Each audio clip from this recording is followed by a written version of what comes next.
In this video, I'm going to show you how you can install the right BeautyCam app on your Android smartphone.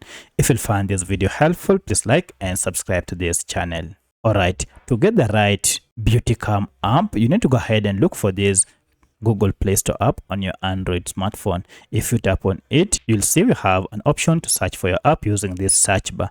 If you can't see this search bar, then look for a search icon down here and tap on it. Then search for the app by name like that, and then use the search icon to search for it. As you can see, we have our BeautyCam AI photo editor app is here. Go ahead and tap on it, and here you can see the details for this app. Make sure it is from Meitu China Limited, and at the time of recording this, it has a star rating of 4.1 with over 453,000 reviews, and currently this has over 50 million downloads.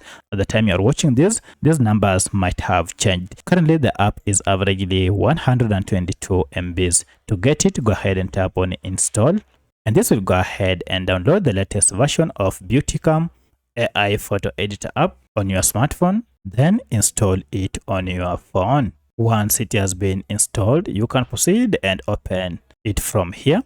Or if you go back to your apps, now you should see BeautyCam app is here. Tap on it to open it. Here is the welcoming interface. Agree to the terms and conditions to continue and start interacting with your BeautyCam app. So that's how you can install the right BeautyCam app on your Android smartphone. If you have any other question, kindly let me know in the comment section. Otherwise, thanks for watching, and let's meet in the next video.